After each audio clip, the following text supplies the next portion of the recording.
Hello friends, welcome to my YouTube channel Andro Creations. കഴിഞ്ഞ വീഡിയോയിൽ നമുക്ക് കിട്ടിയ ഒരു ഡെഡ് ഫോൺ എന്തുകൊണ്ടാണ് ആ ഒരു ഫോൺ ഡെഡ് ആയത് എന്നുള്ളതിനെക്കുറിച്ചുള്ള ഒരു വീഡിയോ കഴിഞ്ഞ വീഡിയോയിൽ പറഞ്ഞു തന്നിട്ടുണ്ടായിരുന്നു. അപ്പോൾ അതിൻ്റെ ഒരു കണ്ടിന്യൂസ് എന്നുള്ളതാണ് ഈ ഒരു വീഡിയോ തയ്യാറാക്കിയിട്ടുള്ളത്. ആ ഒരു വീഡിയോ കണ്ടിട്ടില്ലാത്തവർ ആ ഒരു വീഡിയോ കാണുക. എന്തുകൊണ്ടാണ് ആ ഒരു ഫോൺ ഡെഡ് ഫോൺ ആയത് എന്നുള്ളത് നിങ്ങൾക്ക് മനസ്സിലാക്കാൻ സാധിക്കും. അപ്പോൾ അതിൻ്റെ ഒരു കണ്ടിന്യൂസ് എന്നുള്ള രീതിയിൽ നമ്മൾ ആ ഒരു ഫോണ് ഷോർട്ടാണെന്നുള്ളത് കണ്ടുപിടിച്ചു. അപ്പോൾ ഇനി നമുക്ക് ആ ഒരു ഫോണിൻ്റെ ഷോർട്ട് എവിടെയാണ്, ആ ഒരു ബോർഡിൽ എവിടെയാണ് ഷോർട്ട് എന്നുള്ളത് എങ്ങനെ കണ്ടുപിടിക്കാം എന്നുള്ളതും അതിൽ ഏതൊക്കെ മാർഗ്ഗങ്ങളാണ് നമ്മളുള്ളത് ഇതൊക്കെ നമുക്ക് ഇന്നത്തെ ഈ ഒരു വീഡിയോയിലൂടെ മനസ്സിലാക്കാം.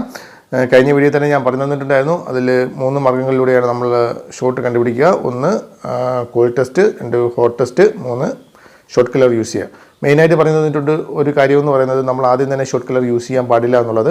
ഷോർട്ട് കില്ലർ ആദ്യം തന്നെ നമ്മൾ യൂസ് ചെയ്യുന്നത് ചിലപ്പോൾ നമ്മുടെ IC വല്ല ഷോർട്ടാണെങ്കിൽ അതിൻ്റെ പ്രിൻ്റൊക്കെ അല്ലെങ്കിൽ ICയുടെ സർക്യൂട്ടൊക്കെ കട്ടായി പോകാനുള്ള ചാൻസ് ഉണ്ട്. അത് ബോർഡ് തന്നെ ഫുള്ളായിട്ട് ഡാമേജ് ആയി പോകും, റിപ്പയർ ചെയ്യാൻ പോലും പറ്റാത്ത രീതിയിൽ ഡാമേജ് ആയി പോകും.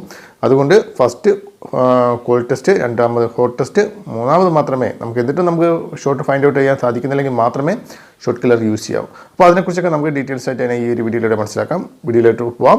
അതിനു മുമ്പ് ഇതുപോലുള്ള മൊബൈൽ സംബന്ധമായിട്ടുള്ള ടെക്നോളജി വീഡിയോസ് കാണാൻ താല്പര്യമുണ്ടെങ്കിൽ തീർച്ചയായും ഞങ്ങളുടെ ഈ ഒരു യൂട്യൂബ് ചാനൽ ഇപ്പോൾ തന്നെ സബ്സ്ക്രൈബ് ചെയ്യുക. ഫസ്റ്റ് നമ്മൾ കോൾ ടെസ്റ്റും ഹോട്ട് ടെസ്റ്റും ചെയ്ത് നോക്കുക. ഓക്കെ, അപ്പം കോൾ ടെസ്റ്റ് ചെയ്യുന്നതിനായിട്ട് നമ്മൾ ആദ്യം മൾട്ടിമീറ്ററിലെ ബി മോഡിൽ ഇട്ടതിന് ശേഷം പോസിറ്റീവ് മൾട്ടിമീറ്ററിൻ്റെ പോസിറ്റീവ് നോബ് ഗ്രൗണ്ടിലും അതുപോലെ തന്നെ നെഗറ്റീവ് നോബ് നമ്മൾ ഓരോ കപ്പാസിറ്റർ റെസിസ്റ്റർ അങ്ങനെ ഓരോ കമ്പോണൻസിലും നമ്മൾ ജസ്റ്റ് ചെക്ക് ചെയ്ത് നോക്കുക. ഏതെങ്കിലും 2 സൈഡും ഷോർട്ട് ഉണ്ടെങ്കിൽ 2 സൈഡും ബീപ്പ് സൗണ്ട് കേൾക്കുന്നുണ്ടെങ്കിൽ ഒരു സൈഡ് നെഗറ്റീവ് സൗണ്ട് നമുക്ക് കേൾക്കും, ഗ്രൗണ്ട് സൈഡ് കേൾക്കും. അത് 2 സൈഡും ഓരോ കമ്പോണൻസിൻ്റെ 2 സൈഡും നമ്മൾ ചെക്ക് ചെയ്യുമ്പോഴത്തേക്കും ബീപ്പ് കേൾക്കുന്നുണ്ടെങ്കിൽ അത് ജസ്റ്റ് ഒന്ന് നോട്ട് ചെയ്യുക. അത് ഷോർട്ട് ഉണ്ടോ എന്നുള്ളത് നമ്മൾ കുറച്ച് ചെക്ക് ചെയ്യുക. വേണമെന്നുണ്ടെങ്കിൽ ആ ഒരു കമ്പോണൻസ് നമുക്ക് റിമൂവ് ചെയ്തതിന് ശേഷം വേണമെങ്കിൽ ചെക്ക് ചെയ്തിട്ട് നമുക്ക് ഷോർട്ട് ഫൈൻഡ് ഔട്ട് ചെയ്യാവുന്നതാണ്. ഞാനിപ്പോൾ കോൾ ടെസ്റ്റ് ചെയ്തു നോക്കിയിട്ട് എനിക്ക് മനസ്സിലാവുന്നില്ല എവിടെയാണ് ഷോർട്ട്, ഞാൻ കണ്ടുപിടിക്കാൻ സാധിച്ചില്ല. അടുത്ത ഞാൻ കോൾ ടെസ്റ്റിലേക്ക് ഹോട്ട് ടെസ്റ്റിലേക്ക് പോവുകയാണ്. ഹോട്ട് ടെസ്റ്റിൽ എനിക്ക് മനസ്സിലായില്ല, ഫൈൻഡ് ഔട്ട് ചെയ്യാൻ സാധിച്ചില്ല. രണ്ടാമത് ഞാൻ ഹോട്ട് ടെസ്റ്റിലേക്ക് പോകണം. ഹോട്ട് ടെസ്റ്റ് എന്ന് പറയുന്നത് ഒരു ചെറിയൊരു വോൾട്ട് കടത്തി വിട്ടുകൊണ്ട് നമ്മുടെ ബാറ്ററി ലൈൻ വഴി പോസിറ്റീവ് മൈനസിലും ഒരു ചെറിയൊരു വോൾട്ട് കടത്തി വിട്ടുകൊണ്ട് ബോർഡിൻ്റെ എവിടെയെങ്കിലും ഹീറ്റ് ആവുന്നുണ്ടോ എന്ന് കണ്ടുപിടിച്ച് ആ ഒരു ഹീറ്റിംഗ് പൊസിഷൻ കണ്ടുപിടിച്ച് നമുക്ക് ഫൈൻഡ് ഔട്ട് ചെയ്യുന്നതാണ് ഹോട്ട് ടെസ്റ്റ് എന്ന് പറയുന്നത്. ഷോർട്ട് കില്ലർ എന്ന് പറയുന്നത് ചെറിയൊരു വോൾട്ട് കടത്തി വിട്ടുകൊണ്ട് ഹൈ ആംപിയറിൽ നമുക്ക് കില്ലിങ് ആ ഒരു ഇത് ഷോർട്ട് കളയുക എന്നുള്ളതാണ് ഷോർട്ട് കില്ലർ ഉപയോഗിക്കുന്നത്. ഹോട്ട് ടെസ്റ്റ് ചെറിയൊരു ആംപിയർ ചെറിയൊരു വോൾട്ട് കടത്തിക്കൊണ്ട് വളരെ പെട്ടെന്ന് നമുക്ക് നോക്കുക എന്നുള്ളത് ജസ്റ്റ് ഞാൻ കാണിച്ചുതരാം. ഹോട്ട് ടെസ്റ്റിനും കൂടെ ഞാൻ കാണിച്ചുതരാം.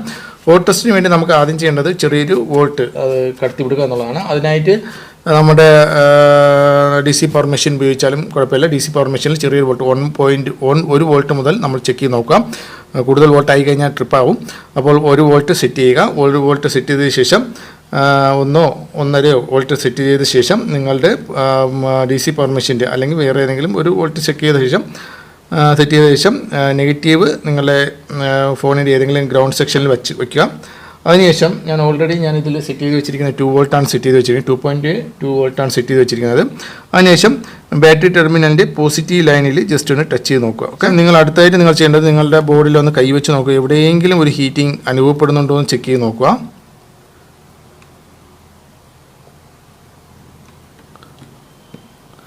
ഈ പൊസിഷനിൽ വേറെ ഇടത്തും കുഴപ്പമില്ല. ഈ ഒരു പൊസിഷനിൽ ഈ ഒരു നെറ്റ്വർക്ക് സെക്ഷൻ്റെ ഈ ഒരു പൊസിഷനിൽ ഹീറ്റ് കാണിക്കുന്നുണ്ട്. കയ്യിൽ വയ്ക്കുമ്പോഴത്തേക്ക് എനിക്ക് മനസ്സിലാവുന്നുണ്ട് ഹീറ്റ് കാണിക്കുന്നുണ്ട്. അപ്പോൾ ഇനി നമുക്ക് അടുത്ത ഇതിൽ ഏത് ഭാഗത്താണ് ഷോർട്ട് ഉണ്ടോ എന്നുള്ളത് നമുക്ക് വേണമെന്നുണ്ടെങ്കിൽ നമുക്ക് കൂൾ ടെസ്റ്റ് ഒന്നും കൂടി ഈ ഭാഗത്ത് നല്ല രീതിയിൽ ഒന്ന് ചെക്ക് ചെയ്ത് നോക്കുക. കപ്പാസിറ്റർ വല്ലതൊക്കെ ഷോർട്ട് ഉണ്ടോ എന്നുള്ളത് നല്ല രീതിയിൽ ചെക്ക് ചെയ്യുക. എന്നിട്ടും കംപ്ലയിൻറ്റ് കാണാൻ കിട്ടുന്നില്ല എന്നുണ്ടെങ്കിൽ അടുത്തായിട്ട് നമ്മൾ ചെയ്യേണ്ടത് നമുക്ക് റോസിൻ പേസ്റ്റ് ഉപയോഗിച്ച് റോസിൻ ഫ്ലെക്സ് ഉണ്ട്. റോസിൻ ഫ്ലെക്സ് ഉപയോഗിച്ചുകൊണ്ട് നമുക്കിത് ചെയ്യാൻ സാധിക്കും. റോസിൻ ഫ്ലെക്സ് ഉപയോഗിച്ചുകൊണ്ട് ഷോർട്ട് ഫൈൻഡ് ഔട്ട് ചെയ്യുന്ന വീഡിയോ ഞാൻ പിന്നീട് ഒരിക്കൽ കാണിച്ചു തരാം. ഞാനിപ്പോൾ ഒരു ടിന്നർ ഉപയോഗിച്ച് കാണിച്ചു തരാം. ടിന്നർ നല്ലൊരു ഷോർട്ട് ഫൈൻഡ് ഔട്ട് ചെയ്യാൻ സാധിക്കുന്നതാണ്. ഞാൻ ടിന്നർ ഉപയോഗിച്ച് നോക്കാറുണ്ട്. എനിക്ക് ഈ IC കുറച്ച് സംശയമുണ്ട്. ഈ ഒരു IC ഷോർട്ടാണോ എന്നുള്ളത് എനിക്ക് ചെറിയൊരു സംശയമുണ്ട്. കാരണം ICയുടെ അവിടെ നല്ല ഹീറ്റ് കാണിക്കുന്നത്.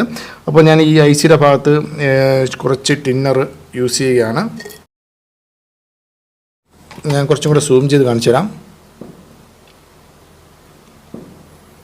ഓക്കെ, ഞാനിപ്പോൾ ഒന്നും കൂടി ഇതിൽ പവർ കൊടുത്ത് നോക്കുകയാണ്. കണ്ടോ, ആ ടിന്നർ കറക്റ്റായിട്ട് ഉണങ്ങിപ്പോകുന്നുണ്ട്. അപ്പോൾ നമുക്ക് മനസ്സിലാക്കാം ഈ ഒരു ഐ സി ഷോർട്ടാണ് എന്നുള്ളത് മനസ്സിലാക്കാം. അപ്പോൾ ഐ സി ഷോർട്ട് ആണെങ്കിൽ പോലും കണ്ട ഈ തിന്നർ മൊത്തം ഉണങ്ങിപ്പോയി.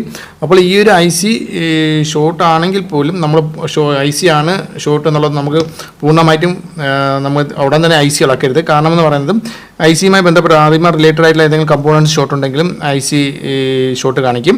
അപ്പോൾ നമ്മൾ അടുത്തായിട്ട് നമ്മൾ ചെയ്യേണ്ടത് നമ്മൾ വീണ്ടും കൂൾ ടെസ്റ്റിലേക്ക് പോകാം. അതായത് നമ്മുടെ മൾട്ടിമീറ്റർ ഉപയോഗിച്ചുകൊണ്ട് അടുത്തുള്ള ഏതെങ്കിലും കമ്പോണൻസുകൾ കപ്പാസിറ്റർ റെസിസ്റ്റർ തുടങ്ങിയ കമ്പോണൻസുകൾ കൂടി ചെക്ക് ചെയ്യുക.